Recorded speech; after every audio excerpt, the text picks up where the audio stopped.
네, 귀한 찬양 감사합니다. 성가대 찬양을 통해서 예수 그리스도에 대한 묵상이 깊어지는 오늘 예배가 되기를 축복합니다. 우리 옆에 분과 인사하시겠습니다. 사랑합니다. 네, 오늘 마가복음 11장 15절부터 19절까지의 말씀으로 내 집은 만민이 기도하는 집이라 라는 제목으로 말씀을 전하고자 합니다.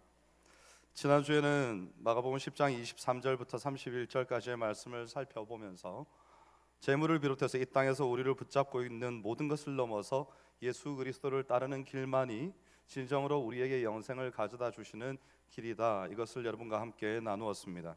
사람으로서는 할 수 없으되 하나님으로서는 다 하실 수 있다, 이 예수님의 선언이 있었고, 구약 율법으로 대변되는 그 한계와 그리고 새 언약 안에서 열리는 복음의 가능성을 우리가 함께 비교하면서 살펴보았습니다.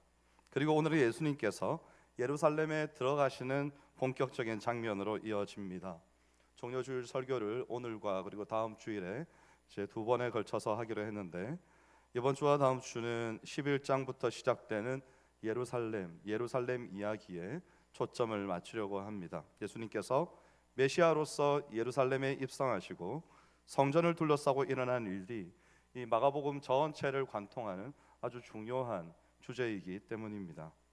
왜냐하면 구약시대에 모세가 성막을 짓고 그리고 다윗과 솔로몬이 성전을 세웠듯이 하나님이 왕으로 다스리시는 표시는 곧 이 성전이었기 때문이지요. 예수님도 예루살렘에 들어오시자마자 가장 먼저 가신 곳이 성전이었습니다. 내 집은 만민이 기도하는 집이라는 강력한 말씀으로 성전의 본래의 의미를 회복시키고자 하셨습니다. 그래서 예수님께서 선언하시는 하나님 나라와 성전 사이에 어떤 연관성이 있는가, 이것을 우리가 말씀을 들으면서 잘 생각하는 것이 필요합니다. 그저 유대인들이 말하는 하나님 앞에 예배하는 장소라는 그 의미를 뛰어넘어서 예수님이 직접 하나님의 아들로서 지금껏 한 번도 그렇게 하신 일이 없는 권한을 행사하시는 순간이기 때문에 우리가 이 본문을 잘 지켜보아야 합니다. 그래서 오늘 설교에서는 예루살렘 입성과 또 성전 정화 사건, 이 두 사건을 중심으로 우리의 겉모습과 또 실제 우리의 믿음의 온도의 차이가 어떤지, 그리고 하나님의 집인 성전이 되도록 부르심을 받은 우리의 역할이 어떤 것인지 여러분과 함께 나누겠습니다. 11장부터 이제 새로운 단락이 시작됩니다. 16장까지 예수님께서 예루살렘에 들어가셔서 하셨던 행적, 가르침, 순환, 부활, 이것을 쭉 기록하고 있는데요, 단지 예수님의 여행길을 따라서 그분의 뒤를 그냥 따라서 이걸 읽어나가면 마가가 말하고자 하는 핵심을 우리가 놓칠 수가 있습니다. 당연한 이야기라 생각되지만 여기가 예루살렘이기 때문입니다. 11장에 마가복음에서 처음으로 등장하는 단어가 있는데요, 그게 뭔가 하면 성전입니다. 성전이 여러분 어디에 있을까요? 이스라엘에 예루살렘에 있죠. 예루살렘. 지금 예수님과 제자들은 성전에 있는 예루살렘에 11장 전까지는 가까이에 왔고 11장에 들어오시는 장면입니다. 그리고 제일 먼저 성전으로 가셨다고 했는데, 예수님의 메시아의 직무와 이 성전이 도대체 어떤 관계가 있을까요? 예수님이 하나님의 아들로서 이스라엘의 메시아이시고 유대인의 왕이시라면 성전은 예수님의 집입니다. 그래서 예수님께서 12살에 성전에 올라오셨을 때에 이제 예배를 드리고 할례 받고 집으로 돌아가시는 길에 하룻길을 갔다가 예수님을 부모들이 요셉과 마리아가 잃어버린 것을 알고 다시 사흘길을 찾으면서 돌아갔는데 어디에서 만났죠? 성전에서 만났습니다. 묻죠. 왜 이렇게 하였느냐? 그러니까 예수님이 내가 아버지의 집에 있어야 할 줄 모르셨나이까? 라고 대답하죠. 이 말씀입니다. 성전은 예수님의 집입니다. 그래서 예수님과 성전의 관계를 이해하기 위해서 우리가 출애굽 당시에 이스라엘을 생각해 보면 잘 이해할 수 있습니다. 이스라엘 백성들이 광야에서 하나님과 언약을 세웠습니다. 거기가 시내산이었습니다. 하나님이 이스라엘의 하나님으로서 이스라엘 백성을 다스리는 왕이 되시고, 이스라엘 백성들은 하나님의 백성으로서 하나님 앞에 순종과 충성을 맹세하는 언약을 거기에서 체결했습니다. 그리고 출애굽기 25장에서 하나님이 모세에게 명해서 뭘 짓게 하셨는가 하면 성소, 곧 성막을 짓게 하셨습니다. 그리고 그 나머지 그때로부터 그 이후에 출애굽기에서 출애굽기의 90% 정도의 분량이 다 어디에 할애가 되는가 하면 이 성막, 성소에 할애가 되는 겁니다. 언약 체결 이후에 성막을 짓는 이야기가 출애굽기 이야기의 전부라고 해도 과언이 아닙니다. 예수님께서 갈릴리에서 예루살렘으로 오시는 길에서 제자들에게 하나님의 나라에 대해서 말씀하시고 어떤 법으로 다스릴 건지 말씀하시고 그의 백성이 되려면 어떤 길을 가야 하는지를 말씀하신 다음에 유대인 중에 그 부자였던 청년에게 예수 그리스도를 따르는 길에 대해서 말씀하셨을 때 그는 거부하고 떠났습니다. 그런데 바로 그 순간에 함께 있던 제자들은 우리가 모든 것을 버려두고 주를 따랐나이다 하고 주의 백성이 되기를 자처한 것이죠. 결단한 것입니다. 그래서 예수님을 따르기로 결단한 제자들이 이 결혼의 결합으로 뗄래야 뗄 수 없는 연합의 관계가 된 겁니다. 그러면 결혼을 했다는 것은 이것을 저버리는 것은 곧 간음하는 것이 되고 하나님 앞에서는 우상 숭배하는 것이 되는 것이죠. 하나님께서도 여러 차례 시내산에서의 그 언약 체결이 곧 내 백성과 나의 결혼식이고 그리고 우리의 신혼 생활은 광야에서 너희와 함께한 그 시간들이 우리의 신혼 생활이다. 이것이 이사야나 예레미야에도 나타나는 것을 봅니다. 그래서 이 일에 연이어서 이 성전이 등장하는 것이 너무나 당연한 겁니다. 구약에서 하나님이 이스라엘과 언약을 맺으신 다음에 바로 시행시키신 일이 이 성소를 짓는 일이었기 때문입니다. 언약에서 맺어진 왕과 백성의 관계가 실제로 거하실 왕의 궁전, 즉 이 성전을 필요로 했기 때문이죠. 그래서 예수님이 지금 이 제자들과 새로운 연합을 이루셨다면 그 연합이 실제적으로 드러나는 공간, 하나님께서 임재하시고 그 백성 가운데 함께 하시는 하나님의 집인 성전이 당연히 초점이 되는 겁니다. 그래서 이 마가복음 11장에서 예수님께서 이 카메라 렌즈를 정확하게 초점을 맞추시는 곳이 성전인 것이죠. 모세 시대에는 아무것도 없었던 상태에서 성소, 즉 성막이 지어졌습니다. 이 성막은 솔로몬 시대에 이제 건축되게 됩니다. 그리고 예수님 시대에 있었던 성전은 그러면 솔로몬이 지었던 성전일까요? 아닙니다. 바벨론 포로 후기에 스룹바벨이라는 사람이 포로 후기에 돌아와서 성전을 지었습니다. 그리고 솔로몬이 지었던 성전은 바벨론의 느부갓네살 왕이 유다를 멸망시킬 때 완전히 무너뜨렸습니다. 파괴되었죠. 그래서 이 스룹바벨 성전이 근데 포로기에 돌아왔으니까 나라에 힘도 없고 돈도 없고 국력이라는 것도 없으니까 성전을 초라하게 지은 겁니다. 별 볼 일 없이 지은 거죠. 그리고 이 성전이 BC 167년경에 그리스인들의 침략을 받았을 때 어쩌면 저는 그렇게 생각합니다. 이들이 솔로몬 성전의 위용을 아마도 전해 들었던지 기억하든지 알고 있든지 했다가 와서 스룹바벨 성전을 보고 이런 성전에 거하시는 하나님, 이런 너희들이 믿는 하나님 이러면서 모독하지 않았을까 그런 생각도 해봅니다. 유대인들이 철저히 따르던 그 하나님을 모독하기 위해서 오히려 성전에 와서 성전을 모욕하는 언행들을 한 것입니다. 예수님 당시에 세워져 있던 성전은 그러면 어떤 성전인가? 이 스룹바벨이 지은 성전을 증축한 겁니다. 그 위에다가. 그래서 스룹바벨 성전을 부수지 않고 성전 제사도 유지하면서 증축하는 건축을 한 것이죠. 그래서 BC 20년경부터 이 공사가 시작됐는데 이 공사가 예수님 당시에도 완공되지 않았습니다. 그래서 요한복음 2장 20절에 보면 성전을 46년 동안 지었다 이렇게 기록합니다.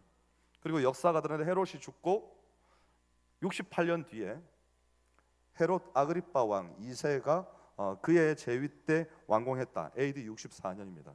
완공했다고 합니다.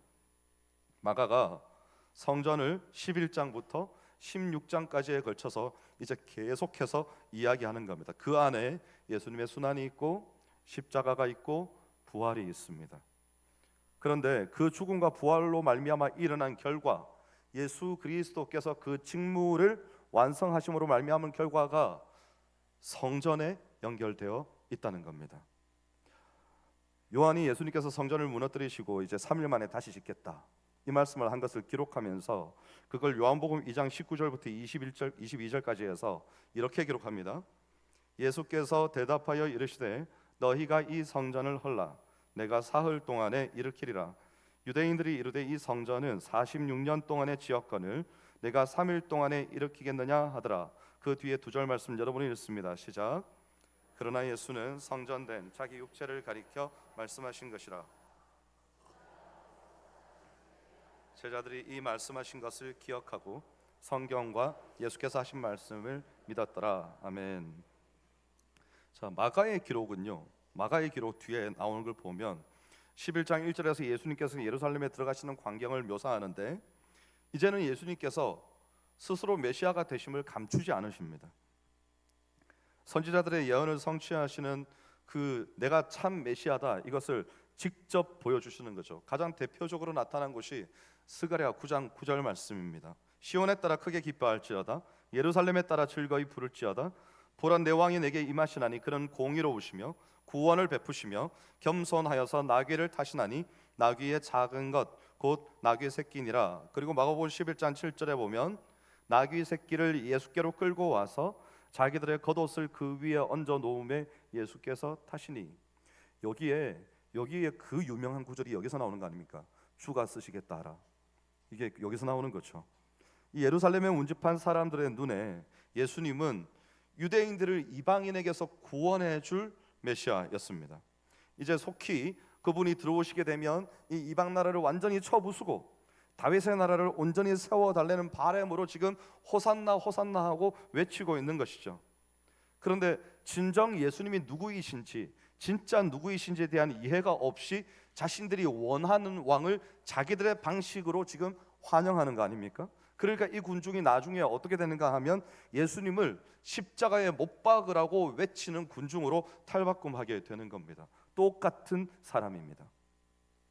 예루살렘에 들어가신 첫날 예수님이 성전에 가셔서 모든 것을 다 둘러보셨습니다.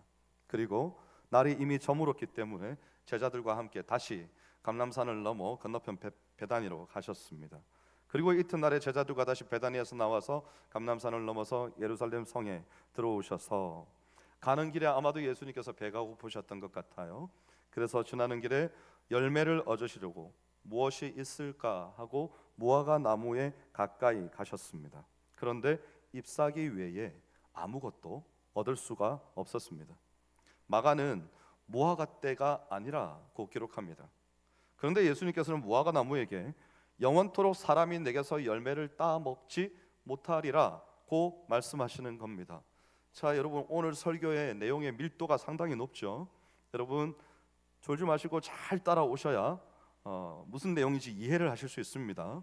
오늘 말씀을 놓치시면 여러분 영원 무궁토록 왜 예수님께서 무화과 나무를 저주하셨는지 이유를 모르고 죽게 됩니다. 여러분 오늘 설교를 잘 들으십시오. 12절부터 15절까지 이 무화과 에피소드가 20절까지 이어집니다. 예수님께서 저주받은 이 무화과 나무가 하룻밤새 뿌리째 다 말라버렸다, 이렇게 적고 있죠. 그 중간에 무슨 일이 있었는가 하면 예수님께서 성전에 들어가셔서 완전히 성전을 확 뒤집어 버린 사건이 있었습니다. 샌드위치 기법이죠. 앞뒤로 무화과 나무 사건이 있었고 그 가운데 뭐가 있습니까? 성전 정화 사건이 있습니다. 그러므로 이 메시지의 핵심은 뭡니까? 성전 정화 사건입니다.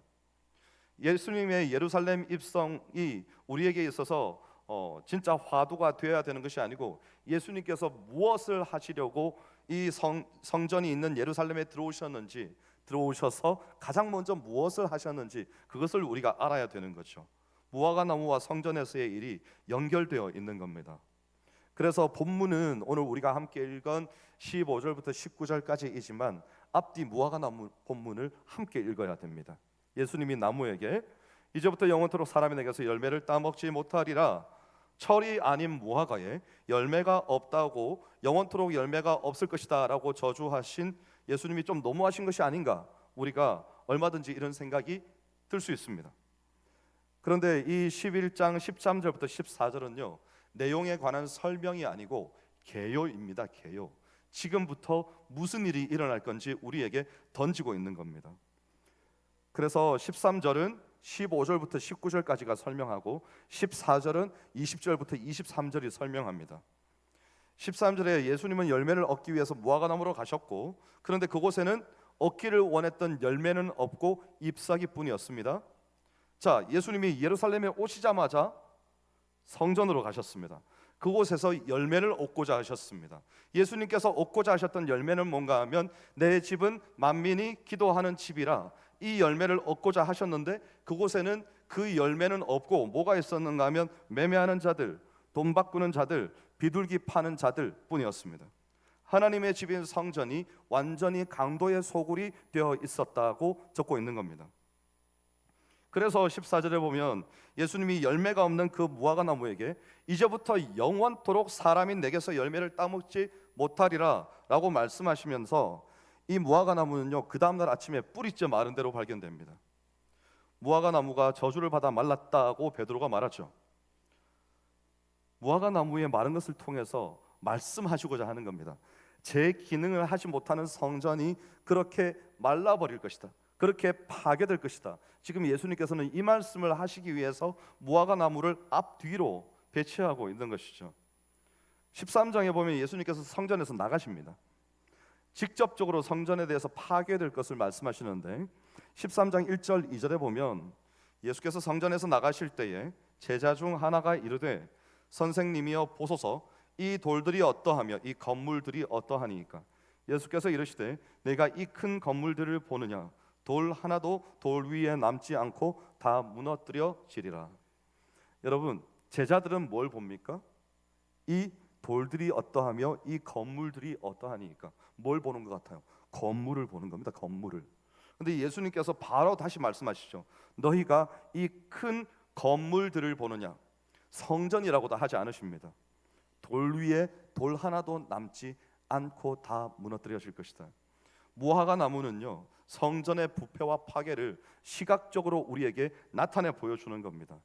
실제로 AD 70년에 로마에서 티투스 장군이 반란을 진압하기 위해서 이 예루살렘에 왔을 때 예루살렘이 완전히 함락되고 성전은 다 불태워지고 성전의 금들이 불태우니까 무너진 돌 사이에 금들이 녹아내려가지고 돌과 돌 사이에 다 파고든 겁니다. 녹은 금들이. 그러니까 로마 병사들이 그걸 보고 이 금을 파내 가기 위해서 모든 돌들을 다 뒤집어서 금을 긁어낸 거죠. 그러니까 정말 예수님 말씀처럼 돌 위에 돌 하나도 남지 않고 다 파헤쳐진 겁니다. 사람이 남기고자 한 것이 무엇인지, 하나님이 진실되게 남기고자 하시는 것은 무엇인지 우리에게 말씀하시는 대목입니다. 예수님께서 성전에 입성하실 때 무리의 열광적인 환영을 받으셨습니다. 사람들이 종려나무 가지를 흔들면서 겉옷을 벗어서 옷을 깔면서 호산나를 외쳤는데, 실상 그들은 예수님이 누구신지 무슨 일을 하고자 하시는지 알지 못했습니다. 그랬던 군중이 채 며칠 지나지 않아서 이제는 십자가에 예수를 못 박으라고 소리 지르는 군중으로 바뀌게 되는 거죠. 여러분, 우리의 마음에 순간의 생각이나 감정들, 내가 오늘 예배 중에 은혜를 받았다 하면서 우리는 어쩌면 내일이 되면 예수 그리스도를 부끄러워하는 사람으로, 사람들이, 불신자 친구들이, 직장 동료들이 함께 모였을 때에 교회를 욕하고 그리스도인들의 삶에 대해서, 인생에 대해서 욕할 때, 아니야, 교회는 그렇지 않아, 모든 교회가 그렇지 않고 모든 그리스도인이 그렇지 않아, 그리고 여기 있는 내가 그런 사람이 되지 않기 위해서 노력하고 있으니까 나를 보고서라도 교회 모두가 그렇다고 욕하지 말아달라고 말 한마디 할 수 없는 우리의 모습은 아닌지, 그렇게 정화되고 거룩하게 되어서 예수님께서 우리의 마음 가운데 들어오시기를 기뻐하지 못하는 모습은 아닌지, 우리의 마음은 어쩌면 예수님께서 다시 이 땅에 오셨을 때, 아니 내 마음에 들어오시려고 할 때 마치 이 성전처럼 매매하는 자들, 강도의 소굴과 같은 지저분하고 오염된 공간이 되어서 우리 주님이 내 마음에 거하신다고 하고 임마누엘의 축복 기도는 기뻐하면서 너무나 감사하면서 내 마음에 주님을 모실 준비는 정작 되지 않은, 그래서 우리 교회도 그렇습니다.